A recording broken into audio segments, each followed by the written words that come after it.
महाकारुणिक तथागत बुद्ध के धम्म विनय, उनके जीवन बुद्ध और बुद्ध धम्म से संबंधित बातें यहाँ होते हैं। ये बुद्धा's टीचिंग चैनल है, बुद्ध के शिक्षा चैनल है। यहाँ बुद्ध और बुद्ध के शिक्षाओं के विषय में चर्चा होता है। आप भी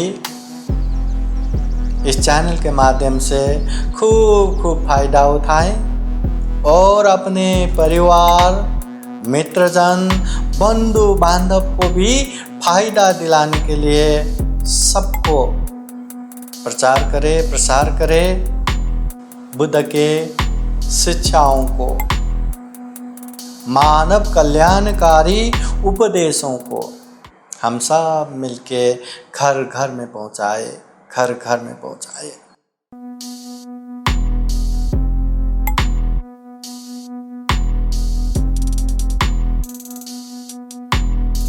समन्ता चक्रवालेषु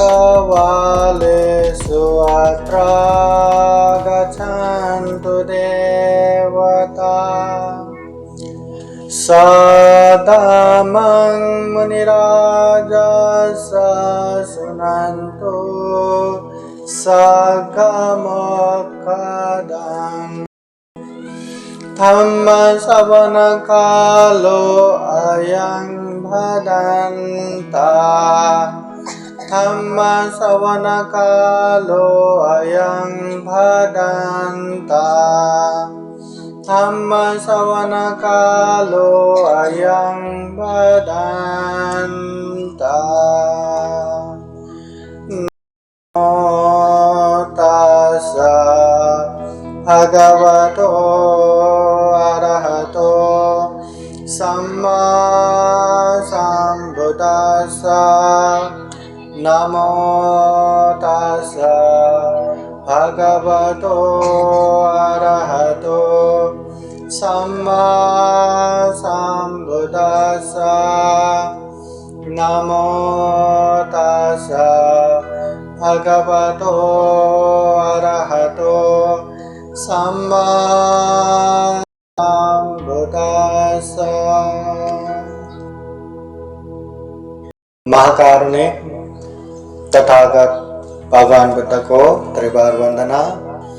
महाकारुणिक तथागत बुद्ध द्वारा देशित सुआख्यात धम्म को त्रिबार वंदना।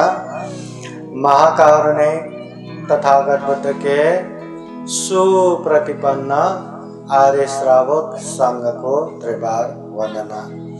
परम पूजनीय बोधिसत्व डॉक्टर बाबा साहब आम्बेडकर, यहाँ उपस्थित हुए पूजनीय भिक्षु संघ श्रावणगण और श्रद्धावान उपासक उपासिकाएं।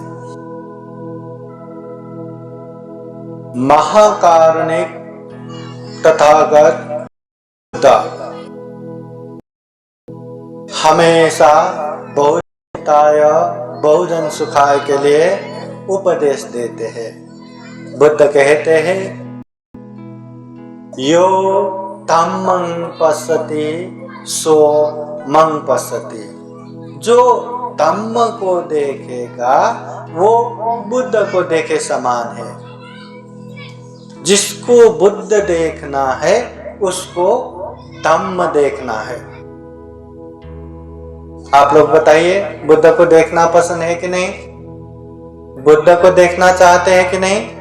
हाँ, तो बुद्ध को देखना है तो केवल बुद्ध के मूर्ति देख के, बुद्ध के तस्वीर देख के, या बुद्ध के जन्म स्थान लुम्बिनी, बुद्ध ने ज्ञान प्राप्त किया, बुद्ध गया, बुद्ध ने पहला धम्मचक्र प्रवर्तन किया सारनाथ, बुद्ध ने महापरिनिर्वाण प्राप्त किया नगर, ऐसे जगहों में केवल घूम के बुद्ध को नहीं देख सकते। देख सकते हैं क्या? नहीं। तो कैसे देखना है? ये बुद्ध वाणी है। यो धम्मं पश्यति सो मं पश्यति। जो धम्म को देखेगा वो बुद्ध को देखेगा। अगर बुद्ध को देखना है तो धम्म को देखना है।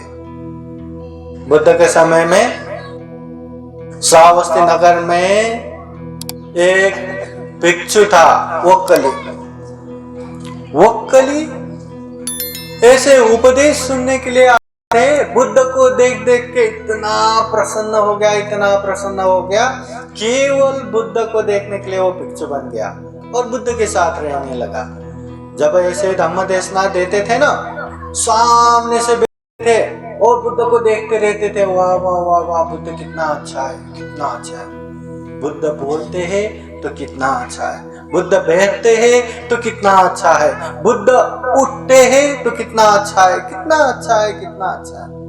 फिर धम्म देशना चलते समय सामने से इतना अच्छा दिखता है तो पीछे से कैसे दिखता होगा। फिर पीछे जाते थे, फिर वहां से देखते थे, वाह वाह वाह वाह, यहाँ से भी कितना अच्छा है। फिर वो दाएं तरफ, फिर बाएं तरफ, ऐसे इधर उधर करके केवल बुद्ध को देखते रहते थे। अच्छा लगता था। बुद्ध ने क्या उपदेश दिया, क्या नहीं दिया, उससे लेना देना नहीं, केवल बुद्ध को देख के वाह वाह वाह वाह कितना अच्छा। तो अब ऐसे कोई भी ऐसे उठ के यहाँ वहां चलते हैं तो धम्म देशना सुनने में थोड़ा डिस्टर्ब होता है ना। तो बुद्ध ने ये चीज जान लिया और वक्कली भिक्षु को बुला के बोले कि हे वक्कली, तुम्हारा शरीर भी वही मल मूत्रों से भर पड़ा है और मेरा शरीर भी मल मूत्रों से भर पड़ा है। ऐसे शरीर को ही देखते बैठने वाले मूर्ख, जाओ मेरे सामने मत बैठो। तो ऐसी बातें सुन के वक्कली का मन बहुत तकलीफ हो गया, बहुत दर्द हुआ। वो तो बुद्ध को देखने के लिए भिक्षु बना था, अभी बुद्ध ही मुझे पसंद नहीं करते तो मैं यहाँ क्यों बनूं, क्यों बैठूं, मैं जाता हूँ। अगर यहाँ नहीं बैठना, बुद्ध को नहीं देखना तो मैं भिक्षु बन के क्यों रहूं, मैं तो भिक्षु ही छोड़ के जाता हूँ। फिर सोचते अगर बुद्ध को देखना ही नहीं, वह बुद्ध को देखने को ही नहीं मिलता तो मैं जी के क्या करूं, मैं तो मर ही जाता हूं। ऐसे अनेक विचार करके मरने के लिए तैयार हो रहा था। तब बुद्ध आके प्यार से समझाते हैं, वो कली यो धम्मं पश्यति सो मं पश्यति। जो धम्म को देखेगा वो बुद्ध को देखे समान होगा। तुमने धम्म तो देखा ही नहीं। फिर बुद्ध के मैत्री करुणायुक्त वाणी सुन के वक्कली को लगता है कि बुद्ध को मैं नापसंद भी नहीं हूं। अगर पसंद न होता तो बुद्ध यहाँ आते ही नहीं।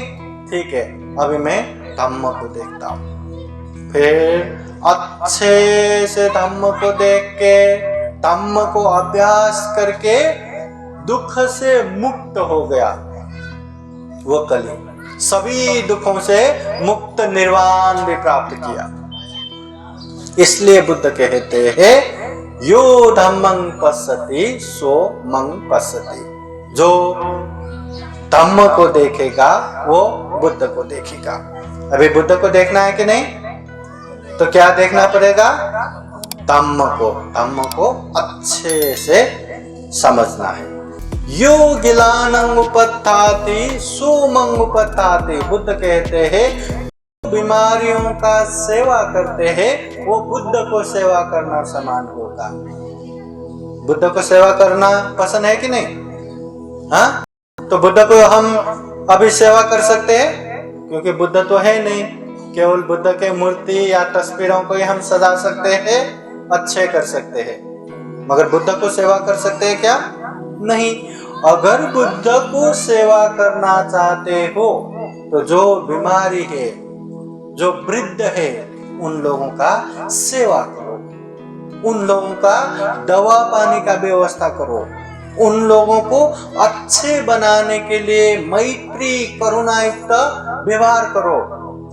हम बीमारियों का सेवा करते हैं तो बुद्ध को सेवा करना समान होगा। अभी बुद्ध को सेवा करना पसंद है कि नहीं? तो बीमारियों को सेवा करोगे क्या? बुद्ध को सेवा करना है तो करना ही पड़ेगा। इसलिए बीमारियों को घृणा नहीं करना, बीमारियों को दूर दूर नहीं करना, जितना हो सके, जितना बन सके सेवा करना है। फिर तथागत बुद्ध कहते हैं आरोग्य परमा लाभा संतुष्टि परमं धनं विश्वास परमान्याति निब्बानं परमं सुखं। आरोग्य परमालाभा, तथागत बुद्ध कहते हैं जीवन में सबसे बड़ा लाभ जो है वो निरोगी आरोग्य। आपके पास खाने के लिए 84 व्यंजन पड़ा हो, हर तरह के वह खाना पड़ा हो, मगर थोड़ा बुखार भी आया ना, वो खाना आपको स्वाद नहीं लगेगा। खाना खाया तो भी स्वाद नहीं लगेगा, खाने का मन भी नहीं होगा। आपके पास करोड़ों करोड़ धन पड़ा है पर बीमार है, क्या करेंगे? मगर आप स्वस्थ है, निरोगी है, भले ही पैसा न हो, हाथ पैर सही सलामत है, ताकत है, कुछ भी काम करके आप कमा सकते हैं, खेतों में काम करके खा सकते हैं, है ना? इसलिए बुद्ध कहते हैं निरोग, ये सबसे बड़ा लाभ है। फिर बुद्ध कहते हैं संतुष्टि परमं धनं, संतोष सबसे बड़ा धन है। संतोष, जिसके पास रहने के लिए घर नहीं ना, उसके लिए थोड़ा झोपड़पट्टी भी बन जाए वो बहुत खुश हो जाता है। मगर जब झोपड़पट्टी आ जाए तो वो चाहते हैं कि मेरे पास थोड़ा अच्छा घर बने। जब वो घर भी आ गया ना, फिर वो चाहेंगे मेरे पास अच्छा खासा एक बंगलो आ जाए, और बंगलो भी बन गया तो वो चाहेंगे अच्छा खासा एक महल ही बन जाए, और महल भी बन गया तो भी वो खुशी नहीं रहेगा, और मुझे ये चाहिए, ये चाहिए, वो चाहिए। लालच खत्म नहीं हो रहा है, इच्छा खत्म नहीं हो रहा है। इसलिए संतोष, संतोष सबसे बड़ा धन है। आपके पास जितना है उतना खुश होके बैठे ना, दुनिया के करोड़ोंपति अरबोंपति से भी आप धनवान है। मगर आपके पास जो धन है उसमें आप खुश नहीं है। मेरे पास झोपड़पट्टी है, मुझे पक्की घर चाहिए, पक्की घर चाहिए करके आप तड़पते बैठते, बेचैनी होके बैठते, चिड़चिड़ करके बैठते, रात पर नींद नहीं लगता, तो आप तो सबसे बड़े दुखी हो गया। मगर आपके पास जितना है उतने में बस मैं खुश हूँ, खाने को मिल रहा है, रहने को मिल रहा है, अच्छा पुण्य करने के लिए विहार मिल रहा है, बुद्ध धम्म संघ मिल रहा है, आई एम हैप्पी, मैं खुश हूं। ऐसा करके आगे बढ़ेंगे तो आप बहुत बड़े धनवान हो गया। मगर संतुष्टि, ये संतोष का मतलब क्या है? जितना क्षमता है उतने क्षमते से पैसा कमा के उसमें खुश होना। मतलब आप महीने में 30,000 कमा सकते हैं तो 30,000 कमा के खुश रहो। 1 लाख कमा सकते हैं तो 1 लाख कमाओ, उसमें खुश रहो। मगर आप महीने में 30,000 कमा सकते हैं और आप चाह रहे हैं कि मुझे महीने में 1 लाख चाहिए, तो लालच हो गया ना। ये लालच और संतोष को समझिए। संतोष का मतलब ये नहीं कि आप कमा सकते हैं फिर भी मैं संतुष्ट हूँ, मुझे काम भी मला काम पण करायचे नाही, काही करायचं नहीं, इसमें खुश हो करके आलस होके बैठना, उसको संतोष नहीं बोलते, वो तो आलस है। अपने क्षमता से, ये शरीर से, हाथ पैर से मेहनत करके अच्छा काम कर सके, जितना हो सके उतना कमाना चाहिए, कमाना पड़ेगा। मगर वो काम छोड़ के आलस होके बैठना वो संतोष नहीं है। इसलिए जो है जितना है उसमें संतोष बन सके तो सबसे बड़ा धन वही है संतुष्टि परमं धनम। फिर बुद्ध कहते हैं विश्वास परमाम्याति। अपना जो बंधु है ना, अपना वो विश्वास है। अगर आप में विश्वास है तो दूर दूर तक कोई नाता संबंध नहीं, फिर भी वो अपना है। अगर विश्वास नहीं तो ये कि माँ के पेट से निकला हुआ भाई भाई बहन बहन भी अपना नहीं, पराया। इसलिए विश्वास होना चाहिए, ट्रस्ट। विश्वास रहा ना अपना, विश्वास नहीं रहा कोई अपना नहीं। इसलिए विश्वास होना चाहिए। फिर निब्बाणं परमं सुखं। सबसे बड़ा जो सुख है वो है निर्वाण। निर्वाण, जहां कोई भी तृष्णा नहीं है, कोई भी आसक्ति नहीं है, लोभ लालच नहीं है, क्लेश नहीं है, जहां कोई भी दुख नहीं है, ऐसे दुख मुक्त निर्वाण, विमुक्ति सुख अवस्था निर्वाण। निर्वाण सबसे बड़ा सुख है। इसलिए हमारा मूल जो टारगेट उद्देश्य सुख प्राप्ति होना चाहिए। जीवन में हमें दुख पसंद है क्या, अशांति पसंद है, हमेशा चिट करके गुस्सा करके बैठना पसंद है? नहीं ना। हर कोई शांति से आनंद पूर्वक रहना चाहते हैं, सुख पूर्वक रहना चाहते हैं। तो सुख पूर्वक रहना है, सभी सुखों से भी सबसे बड़ा सुख प्राप्त करना है तो निर्वाण। तथागत बुद्ध एक गाथा ऐसा भी कहते हैं, पुण्यं से पुरुषो कैरा कैरा थे तम पुनः पुनः तम्मि छन्दं कैराथा सुखो पुण्य सौत्सयो। पुण्यं से पुरुषो कैरा, इंसान को पुण्य करना चाहिए। पुण्य बोले तो धम्म, धम्म बोले तो अच्छे कर्म, अच्छे कर्म बोले तो ये शरीर से अच्छा करना, ये वाणी से अच्छा बोलना, ये मन से अच्छा सोचना।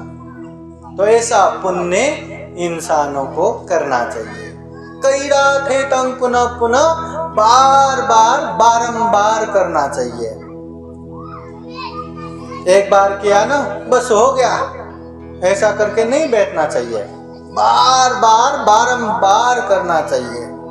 तम्मि छन्दं कैरा था, ये पुण्य करने से क्या मिलेगा?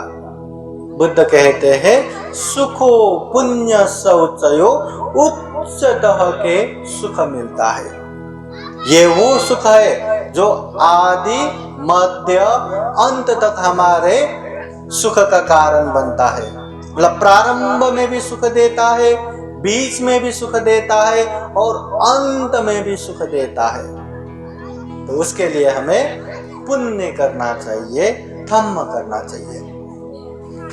और ये धम्म, ये पुण्य हमें ही करना है, कोई हमारे लिए पुण्य करके नहीं दे सकता। अगर मुझे भूख लगा है और सामने अनेक खाना पड़ा है, चलो मैं तो बनते हूँ, मेरे इतने बनते हैं, बनते जी मेरे लिए भी खा के दो, इतने सारे उपासक उपासिका है, चलो बनते जी के लिए एक एक निवाला खाओ।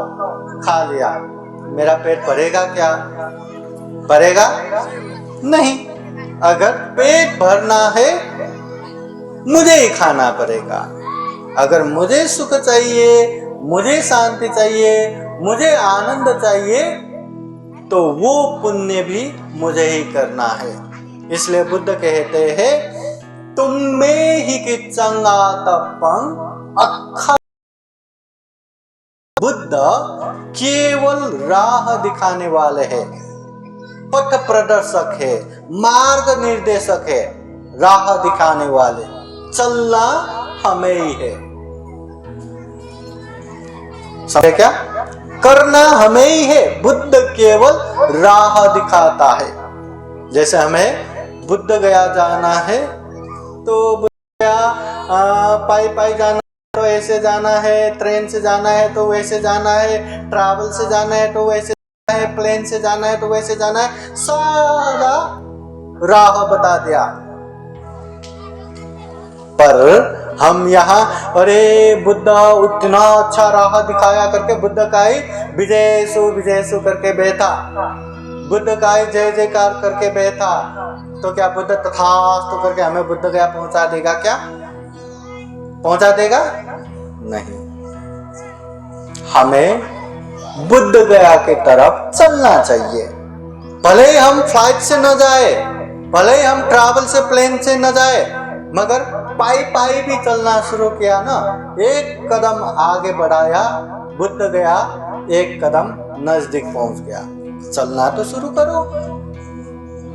तो बुद्ध ने भी इस दुनिया में हर तरह का दुख भी बताया, हर तरह के दुख का कारण भी बताया, और वो दुख का कारण तृष्णा मुक्त निर्वाण भी बताया, और निर्वाण पहुंचने के लिए मध्यम मार्ग, आर्य अष्टांगिक मार्ग, शील समाधि प्रज्ञा भी बताया।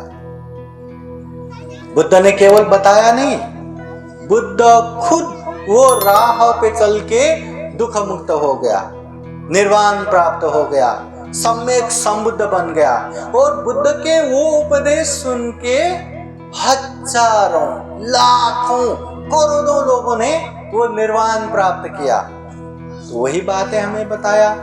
हम भी चलेंगे तो पहुंचेंगे जरूर, हम भी वो दुख मुक्ति के मार्ग पे चलेंगे तो हम भी दुख मुक्त हो सकते हैं, हम भी निर्वाण प्राप्त कर सकते हैं। पर करना हमें ही है।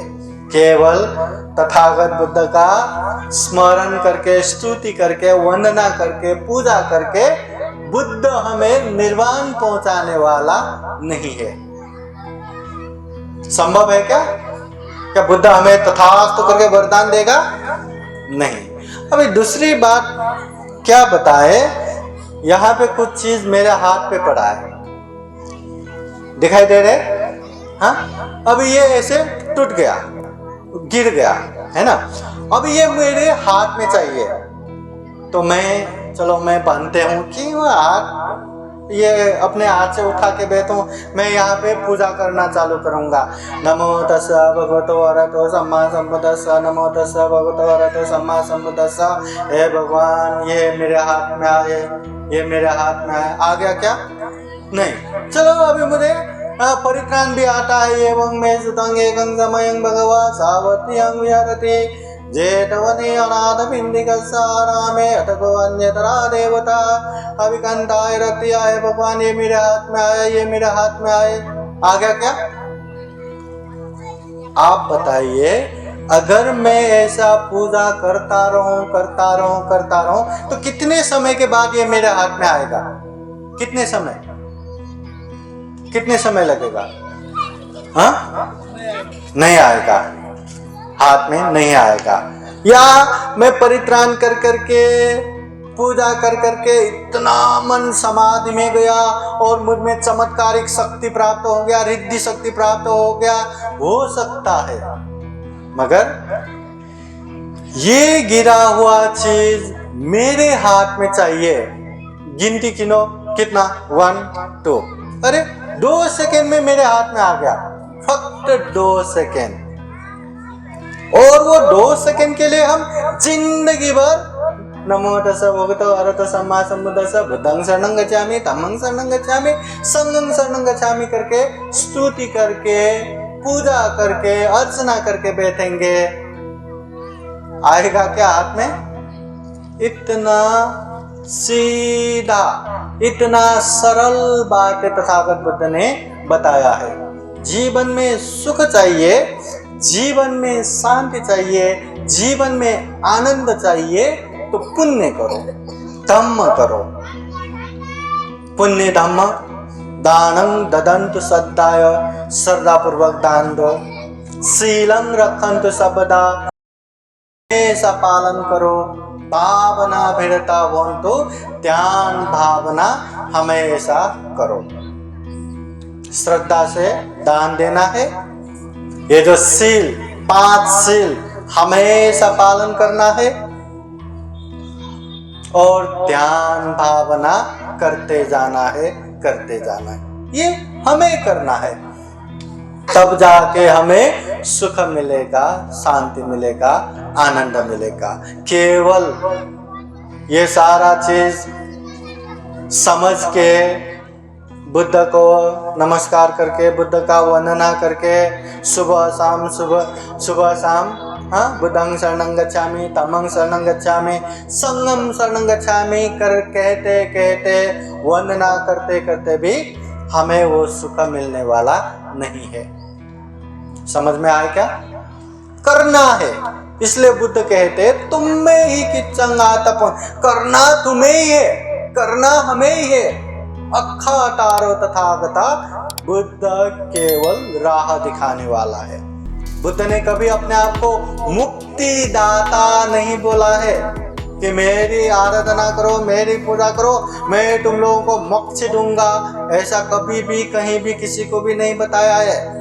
अत्ता ही अत्तनो नाथो, खुद के मालिक खुद ही है, कोई नाथ हो परोसिया, अपना मालिक दूसरा नहीं है।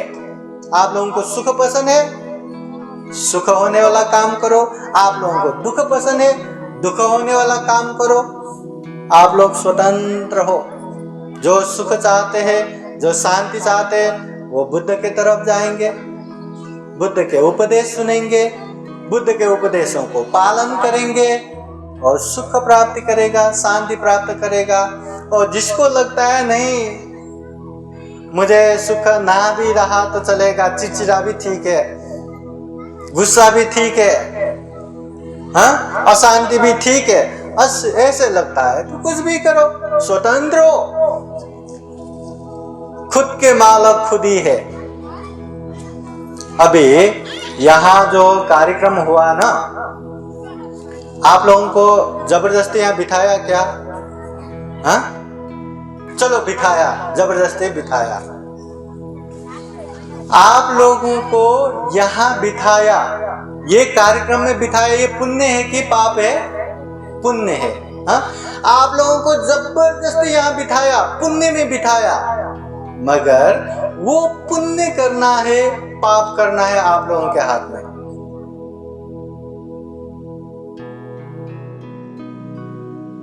यहाँ पे मुझे जबरदस्ती बिठाया करके एकदम गुस्सा कर करके बैठेंगे।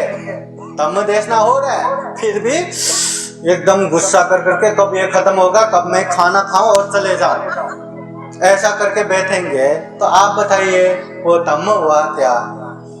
कुशल हुआ क्या? हाँ? बैठे हम धम्म के काम पे, बैठे अच्छी जगह पे, मगर मन में एकदम द्वेष उत्पन्न हो रहा है, क्रोध उत्पन्न हो रहा है, लालच उत्पन्न हो रहा है, तो पुण्य हुआ क्या? नहीं। इसलिए बुद्ध कहते हैं अट्टा ही अत्तनो नाथो, खुद के मालिक हम ही है। पुण्य करना है हमारे हाथों में, पाप करना है हमारे हाथों में। कोई नाथ हो परोसिया, हमारे कोई और मालिक नहीं है। आप लोगों को जबरदस्ती बिठा सकता है यहाँ पे, है बिठा सकता है, मगर पुण्य करना है, पाप करना है, ये आप लोगों के हाथ में। समझ गए क्या? दिखने में अच्छा हो, पुण्य हो, मगर मन में भी अच्छे भावनाएं, अच्छे से धम्म देशना सुने, तो ये पुण्य है, ये धम्म है। दिखने में पुण्य कर रहे, हाँ, ऐसे चेहरा देखेंगे तो लगता है ना सब लोग धम्म देशना ही सुन रहे हैं, पर क्या पता आप लोगों के मन में क्या चल रहा है। कोई क्या क्या क्या क्या सोच के, अरे आज फ्राइडे है, मुझे यहाँ जाना था, वहां जाना था, ऐसे ऐसे सिनेमा देखना था, ये करना था, वो करना था, असो करायचे तसो करायचे, वो मन खिलाते खिलाते बैठेंगे। तो धम्म देशना सुनना हो गया क्या? आप लोगों का मन बाहर जाता है कि नहीं जाता है ना? तो वो आप ही हो जिम्मेदार, मैं नहीं हूं, कोई और दूसरा नहीं है। अच्छा करना है आपके हाथ में है, बुरा करना है आपके हाथ में है। बस इतना समझ में आया तो जिंदगी में बहुत बहुत कल्याणकारी अच्छे अच्छे काम हम कर सकेंगे, बहुत बहुत पुण्य कर सकेंगे। करना हमें ही है। सुख चाहिए, सुख के राह पे हमें ही चलना है। दुख चाहिए, दुख के लिए काम करना बहुत आसान है, पाप करना बहुत आसान है, पुण्य करना ही मुश्किल है। इसलिए जीवन में खूब खूब पुण्य करने के लिए हमेशा मेहनत करना चाहिए। अभी एक चीज आप लोगों से पूछता हूं, आप लोग जवाब दीजिए। आप लोगों को लंबे समय तक जीना पसंद है या जल्दी जल्दी मरना पसंद है? लंबे समय तक जीना पसंद है। आप लोगों को बहुत हाथ में ज्यादा ज्यादा पैसा होना पसंद है या दरिद्र गरीब होना पसंद है? ज्यादा पैसा होना पसंद है, दरिद्र पसंद नहीं है। आप लोगों को दिखने में एकदम अच्छा बनना पसंद है या दिखते ही कितना खिलौना ऐसा कुरूप होना पसंद है? हैंडसम ब्यूटीफुल होना पसंद है कि नहीं? पसंद है। आप लोगों को ये तो बहुत अच्छे, स्मार्ट है, इंटेलेक्चुअल है, विद्वान है, ऐसा बोलना पसंद है या ये तो मूर्ख है कहना पसंद है? अच्छा है करके बोलना पसंद है। आप लोगों को जीवन में बीमार होके रहना पसंद है या हेल्दी निरोगी होके बैठना पसंद है? निरोगी पक्का ना? पक्का। तो इसके लिए तथागत बुद्ध ने क्या उपदेश दिया? सबसे पहले एक छोटा सा कहानी और उसके बाद ये क्यों होता है इतना बोल के धम्मदेशना समापन करता हूं। छोटा सा कहानी पहले। एक बार तथागत बुद्ध के पास शुभ मानव नाम के एक उपासक आके प्रश्न करता है, हे भगवान, हो भगवान, इस दुनिया में इंसान होके भी एक समान क्यों नहीं है? एक समान है क्या? दिखने में तो है, हाथ है, पैर है, आंख है, मुंह है, एक समान ही है, पर एक समान है क्या? कोई जल्दी मरता है, माँ के पेट में मरता है, जन्म होते ही मरता है, बचपन में ही मर जाता है, और कोई लंबे समय तक जीता है। इंसान होके एक समान क्यों नहीं है? कोई बहुत ही धनवान है, बहुत सारा पैसा है, और किसी के पास पैसा ही नहीं, दरिद्र है, गरीब है। इंसान होके एक समान क्यों नहीं? कोई बहुत ही पढ़े लिखे विद्वान है और कोई कुछ भी नहीं समझता, मूर्ख है। इंसान होके एक समान क्यों नहीं? कोई शरीर से भी बहुत ताकतवर है, बलवान है, और कोई बहुत ही निर्बल, कमजोर है। इंसान होके एक समान क्यों नहीं? कोई दिखने में बहुत ही सुंदर दिखता है और कोई दिखते ही बहुत ही घिनौना दिखता है। इंसान होके एक समान क्यों नहीं? तथागत बुद्ध को ये प्रश्न करता है कि इंसान होके एक समान क्यों नहीं है। तब तथागत बुद्ध ने जो उपदेश दिया वो बुद्ध वाणी पाली गाथा इस तरह आता है सब्बे सत्ता कम्म सका कम्म दायादा कम्म योनि कम्म बंधु कम्म पति शरणा यं कम्मं करिष्यन्ति कल्याणं वा पापकं वा तस्य दायादा भविष्यन्ति सब्बे सत्ता कम्म सका।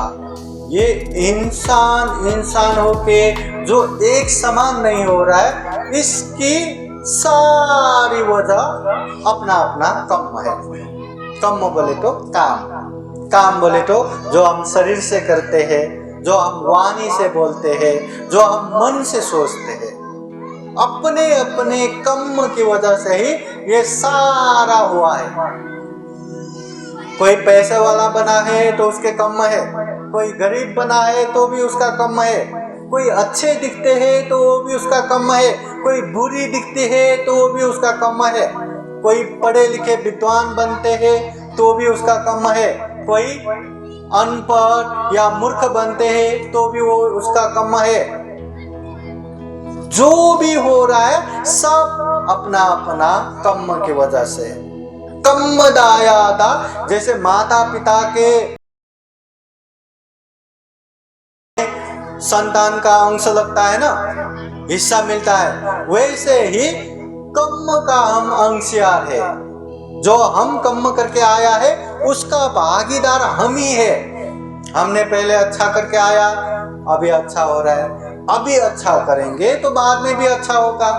पहले बुरा करके आया तो अभी बुरा बन रहा है, अभी भी बुरा करेंगे तो बाद में भी बुरा होगा। जो कर्म, जैसा कर्म हमने करके आए उसका भागीदार हम ही है। कर्म योनि, ये जो भी जन्म होता है, देखो ना, कोई जन्म होते ही लाखों लोगों का सलामी मिलता है, इतने बड़े घर में जन्म होता है, और कोई जन्म होते ही कूड़े कचरे में फेंका जाता है, दरिद्र कुल में जन्म होता है। ये भी कर्म की वजह से। हमने अच्छा कर्म करके आया, अच्छी जगह पे जन्म हुआ, बुरा कर्म बंधु जो अपना है ना, वो भी कर्म ही है। हमारा चरित्र अच्छा रहा, अगर खुद का चरित्र व्यवहार अच्छा नहीं रहा ना, अपने भाई भी शत्रु, अपने बहन भी शत्रु, कोई अपना नहीं। इसलिए कर्म अच्छा होना चाहिए। कर्म पति शरणा, ये जो कर्म के शरण में जाना चाहिए, मतलब कर्म हमेशा अच्छा होना चाहिए। केवल बुद्धं शरणं गच्छामि, धम्मं शरणं गच्छामि, संघं शरणं गच्छामि, बुद्ध धम्म संघ के शरण जाके व्यवहार अच्छा नहीं करेंगे तो हम अच्छे नहीं बन सकते। तो हमारा कर्म, हमारा काम ही अच्छा होना चाहिए। तो बुद्ध कहते हैं यं कर्मं करिष्यन्ति, जैसा कर्म हम करते हैं, कल्याणं वा पापकं वा, चाहे अच्छा हो या बुरा हो, तस्य दायादा भविष्यन्ति, वो वैसा ही फल भुगतेगा।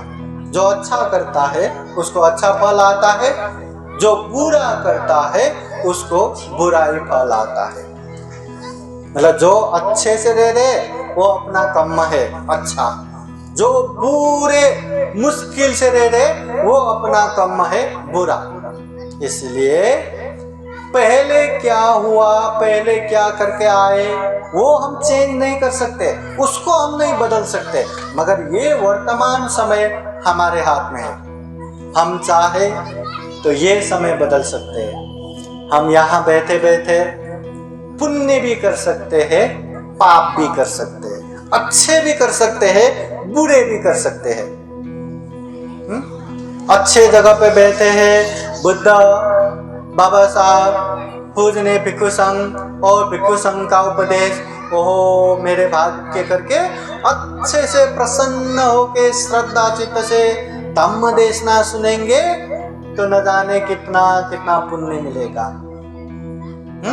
मगर यही बेते हैं, यही कार्यक्रम में है, पर अरे खूब वेज झाले रे, कधी समाप्त होणार, कभी खाणार, कभी खाने को मिलेगा, कभी जल्दी घर जाने को मिलेगा, ऐसा बेचैनी होके तरफ तरफ के बैठेंगे तो मन में द्वेष उत्पन्न होगा, मन में क्रोध उत्पन्न होगा, मन में बेचैनी बढ़ेगा, धम्म देखना सुनना तो दूर, उससे और एलर्जी हो जाएगा। कब खत्म होगा, कब खत्म होगा? तो अच्छी जगह पे बैठे बैठे भी अकुशल कर रहे हैं, पाप कर रहे हैं। तो ये वर्तमान समय हमारे हाथ में है, अच्छा करना है तो हम ही कर सकते हैं, बुरा करना है तो हम ही कर सकते हैं। बस ये चीज देखो कि हमें सुख चाहिए या दुख चाहिए, शांति चाहिए अशांति चाहिए। सुख चाहिए शांति चाहिए तो पुण्य करना है, अशांति चाहिए दुख चाहिए तो पाप करना है। तो ये हमारे हाथ में है। तो जैसा करता है वैसा ही भुगतता है, बिना कारण या कुछ होता है क्या? आप लोग ऐसे ही यहाँ पे आए क्या? ऐसे ही आप लोग आए क्या यहाँ पे?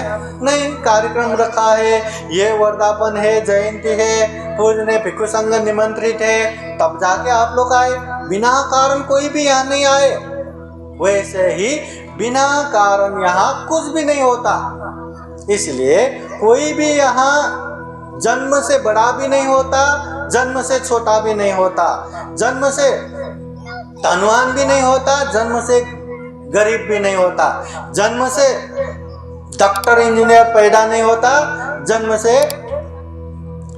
ये मूर्ख भी पैदा नहीं होता। सब अपना कर्म है।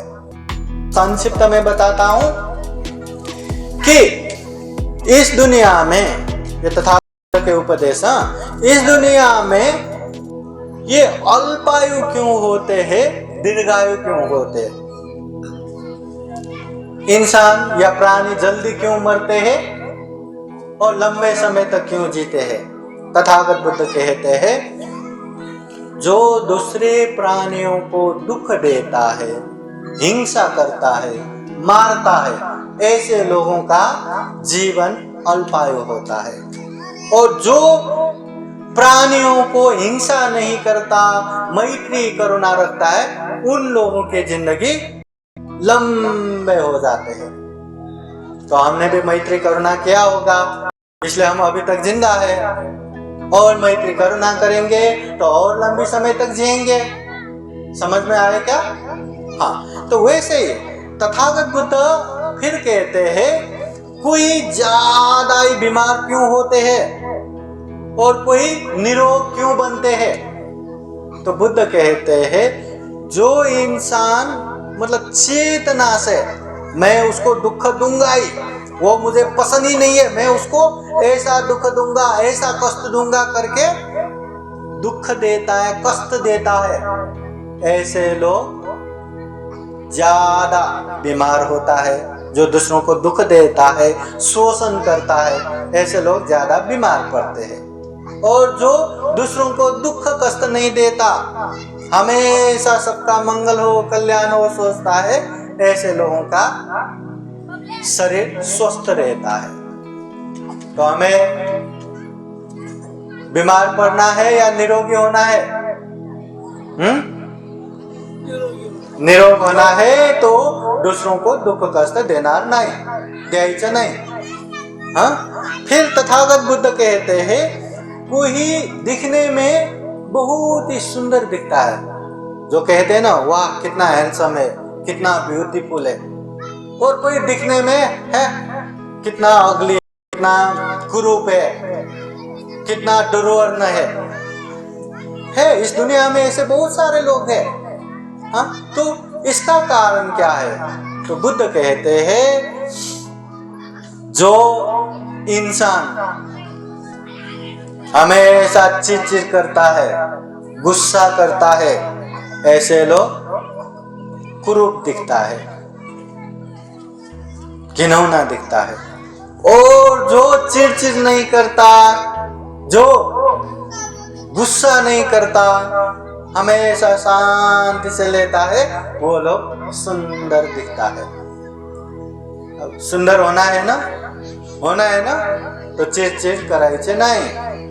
हाँ, गुस्सा नहीं करना। गुस्सा आता है ना, गुस्सा आया तो गुस्सा आया समझो, प्रतिक्रिया मत करो, वो भी खत्म हो जाएगा। फिर तथागत बुद्ध कहते हैं कोई यहाँ बहुत ही धनवान है और कोई यहाँ दरिद्र गरीब है, इसका कारण क्या है? तो बुद्ध कहते हैं जो इंसान दूसरों के हित और उपकार के लिए दान देता है, त्याग करता है, ऐसे लोग धनवान होता है, पैसे वाला बनता है। और जो दान नहीं देता, हमेशा मेरा मेरा मुझे मुझे करके लोभी बनते हैं, लालची बनते हैं, ऐसे लोग गरीब और दरिद्र बनता है। गरीब बनना है क्या? धनवान बनना है क्या? हाँ, धनवान बनना है तो दान देना है। जिसके पास है के हिसाब से दान दो, जिसके पास नहीं है के हिसाब से दान दो, अपने क्षमता से दान दो। जिसके पास दान देने के लिए कुछ भी नहीं है ना, अपने खाने से एक निवाला भी निकाल के कीट पतंग को दान दिया ना, बहुत खाना हो जाता है उन लोगों के लिए। पर दान देना है, धनवान बनना है ना, दान देना है। फिर तथागत बुद्ध कहते हैं कोई यहाँ जन्म से ही बहुत दुखी दरिद्र या समाज में जो मतलब एकदम नीचे ऐसे बोलते हैं ना, ऐसे कुल में जन्म होता है, और कोई जन्म होते ही हजारों लाखों लोगों का सलामी मिलता है। इसका कारण क्या है? तो इसका कारण है, बुद्ध कहते हैं जो अहंकार करता है, जो अभिमान करता है, ऐसे अहंकार अभिमानी लोग दुखी दरिद्र नीच कुल में जन्म होता है। और जो अहंकार नहीं करता, जो घमंड नहीं करता, वो अच्छे कुल में जन्म होता है। अभी अहंकार कितना घातक है, क्या क्या होता है, ये पंडित जी ने उपदेश दिया ना। एक अहंकार की वजह से पूरा साकी कुल नाश हो गया, अहंकार। तथागत बुद्ध कहते हैं हे भिक्षुओं, केवल एक अहंकार छोड़ दो, निर्वाण पहुंचाने की जिम्मा मैं लेता हूं। नहीं तो बुद्ध किसी को ऐसा जिम्मा नहीं लेता। इतना खतरनाक है अहंकार, इसलिए ये अहंकार को छोड़ना है। फिर अंत में बुद्ध कहते हैं कोई यहाँ ज्यादा ही मूर्ख जैसा, जो कुछ भी नहीं समझता, मूर्ख जैसा क्यों, और कोई यहाँ विद्वान स्मार्ट सब समझता है, ऐसा क्यों होता है? तो बुद्ध कहते हैं जो अच्छे अच्छे धम्म की बातें सुनता है, चर्चा करता है, जो अच्छे अच्छे धम्म की बातें सुनाने वालों के पीछे पीछे जाके संगत करता है, सुनता है, ऐसे लोग विद्वान बनता है। जो सीखता है वो विद्वान बनता है, और जो नहीं सीखता वो मूर्ख बनता है। क्या बाबा साहब जन्म होते ही बोधिसत्व बन के जन्म लिया क्या? बाबा साहब जन्म होते ही एकदम बड़ा बन के जन्म लिया क्या? उन समय में, उन अवस्थाओं में बाबा साहब का जन्म हुआ, मगर बाबा साहब ने इतना अच्छा काम किया, इतना अच्छा काम किया, इतना अच्छा संघर्ष करके पढ़ाई लिखाई किया। आज आप लोगों को पता होना चाहिए बाबा साहब को सिंबल ऑफ नॉलेज के प्रतीक के रूप में जाना जाता है। ये उनका कर्म है, इसलिए कर्म अच्छा होना चाहिए। तो हमें विद्वान बनना है कि नहीं, अच्छा स्मार्ट बनना है कि नहीं? तो उसके लिए धम्म की बातें बार बार सुनना है, विहार में आना है, विहार में धम्म चर्चा करना है, धम्म देशना सुनना है। तो इससे हम भी विद्वान बनेंगे, हम भी ज्ञानी बनेंगे। तो इसलिए जीवन में जिसको जैसा बनना है उसके ही हाथ में है। कोई इंजीनियर बनना है तो इंजीनियर के लिए उसको ही पढ़ना है, डॉक्टर बनना है डॉक्टर के लिए उसको ही पढ़ना है, वकील बनना है वकील के लिए उसको ही पढ़ना है, आईएएस बनना है तो उसके लिए भी उसी को पढ़ना है, और किसी को दुख मुक्त निर्वाण प्राप्त करना है तो दुख मुक्त निर्वाण के लिए भी उसी को करना है। सुनात तारेत चरात धम्म, ये धम्म ही क्या है? सबसे पहले अच्छे से सुनना है, जानना है, उसको अच्छे से धारण करना है, फिर उसको अच्छे से चिंतन मनन करना है, अच्छे बुरे सोचना है, और अच्छा लगा तो ही पालन करना है। किसी ने बोला अरे साधु साधु साधु मैं ऐसा ही करूंगा करके आंख बंद करके स्वीकार करना, ये बुद्ध धर्म नहीं है, ये बुद्ध के उपदेश नहीं है। बुद्ध कहते हैं मैं, या बुद्ध ने कहा है करके भी आंख बंद करके स्वीकार मत करो बुद्ध ने, जबकि हमें पता है बुद्ध कभी गलत नहीं बोलेंगे, हमेशा सही बोलेंगे, हित कल्याण के लिए बोलेंगे। मगर बुद्ध भी कहते हैं मैंने कहा करके आंख बंद करके स्वीकार मत करो, क्योंकि हम इंसान है, प्राणियों में सर्वश्रेष्ठ मनुष्य है, हम में चिंतन मनन शक्ति है, विवेक बुद्धि है, प्रज्ञा है, अच्छे से विचार करके ठीक बेठीक योग्य योग्य पाप धम्म अपने प्रज्ञा से सोच के तब पालन करना है। एक चीज पता है,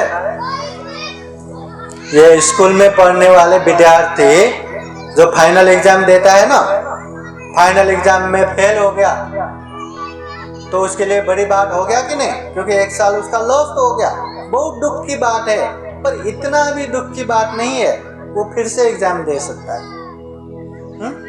कोई विदेश में जाना है, वो विदेश जाने के लिए दौड़ दौड़ के एयरपोर्ट में पहुंच गया, और पहुंचते पहुंचते प्लेन तो उड़ गया, हम लेट हो गया, बात नहीं है, वो फिर से दूसरी बार दूसरे प्लेन से जा सकता है। मगर एक बार हमारे जीवन गलत राह पे चल के जिंदगी खत्म हो गया तो हो गया, बाद में पछता के अरे मेरा जीवन गलत कामों में खत्म हो गया, फिर एक बार वो जीवन लौट आए, अब तो मैं अच्छा करूंगा, क्या वो जीवन फिर से लौट के आएगा? कितना अच्छा होता है ना ऐसा लौट के आता तो, वो जो सीडी प्ले करता है ना, फास्ट रिवाइंड, ऐसा ही होता तो एक राह पे हम चलते चलते चलते चलते और बुढ़ापे में कुछ मजा नहीं आया, अच्छा धम्म नहीं हुआ, फिर से रिवाइंड करो, जवानी में आ जाओ और फिर से दूसरे धम्म में बढ़ो, फिर बढ़ते बढ़ते बुढ़ापे तक चलो, मजा नहीं आया, अच्छा नहीं हुआ, फिर से वापस आओ। पर क्या ये पॉसिबल है? क्या ये संभव है? क्या नहीं है। एक बार गया तो गया गया, फिर से नहीं आने वाला। हम इंसानों का जिंदगी कितने साल तक है? हम कितने साल तक जीते? 70। फिर 80 साल के उम्र वाले, अरे हम तो 70 से ज्यादा है बोलेंगे, चलो ज्यादा से ज्यादा 100 साल, ज्यादा से ज्यादा 100 साल जिएंगे। 100 साल, एक साल में कितना दिन रहता है? 365 दिन। एक दिन में कितने घंटा रहता है?